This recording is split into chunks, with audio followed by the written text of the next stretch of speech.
এজন্য আল্লাহ তাআলা বলছেন, নবীজি তুমি যদি ওদের রাজনীতি করো, ওদের দলপাটি করো, ওদের আদর্শ নিয়ে যদি চলো, তাহলে মালাকা মিনাল্লাহি, বলেন মালাকা মিনাল্লাহি ওয়ালিয়্যু ওয়ালা নাসির, আল্লাহর আযাব থেকে বাঁচাবার জন্য তোমার জন্য আর কেউ আগায় আসবে না। নবী বলেও তোমাকে খাতির করব না।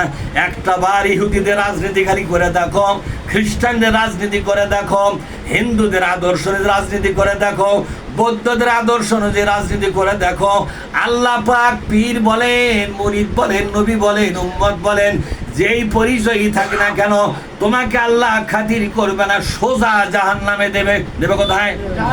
তাহলে বাংলাদেশ জামাত ইসলামী, বলেন তো বাংলাদেশ জামাত ইসলামী আল্লাহর কোরআনের আইন দিয়া রাজনীতি করে, করে কি করে না? এজন্য জামাত ইসলামী করতে গেলে প্রত্যেকটা মানুষকে 5টা কাজের কথা আমরা বলি, যে এখন কয়টা কাজ? দেখেন তো, এই 5টা কাজ বাংলাদেশের কোন দল করতে বলে কি বলে না? যদি না বলে, বুঝতে হবে সেই দলের সাথে আল্লাহর কোরআনের কোনো সম্পর্ক নাই।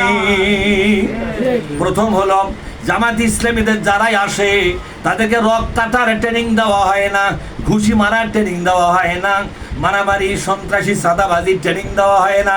সর্বপ্রথম তাকে বলা হয়, আল্লাহর বান্দারে জামাত ইসলামী পছন্দ করেছ, তুমি জামাত ইসলামী গ্রহণ করেছ, দলের ফরম পূরণ করে তুমি আমাদের দলে এসেছো, সর্বপ্রথম তোমার কাজ হলো প্রত্যেকটা দিন আল্লাহর কোরআনের 2-1টা আয়াত অর্থ এবং ব্যাখ্যাটা পড়ে পড়ে কোরআনের জ্ঞানে জ্ঞানী হইও।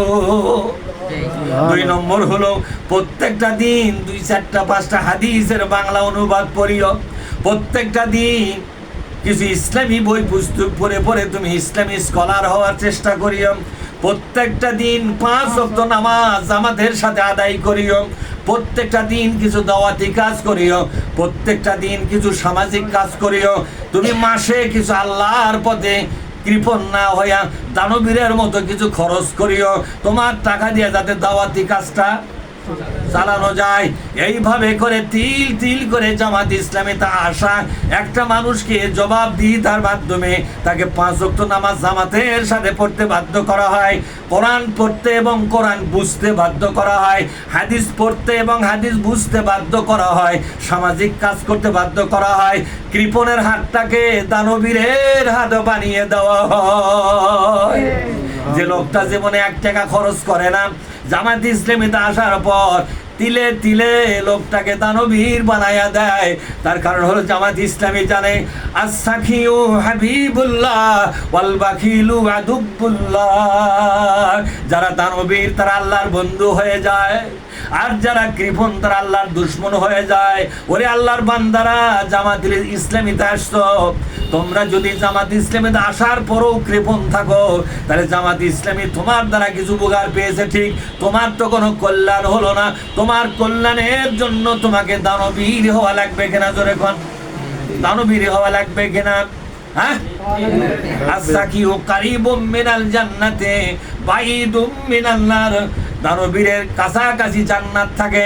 দানবীর লোকেরা যখন মারা যায়, জান্নাত আর ওই দানবীরের মাঝখানে তেমন একটা দূরত্ব থাকে না, একেবারে কাছাকাছি মারা যায়।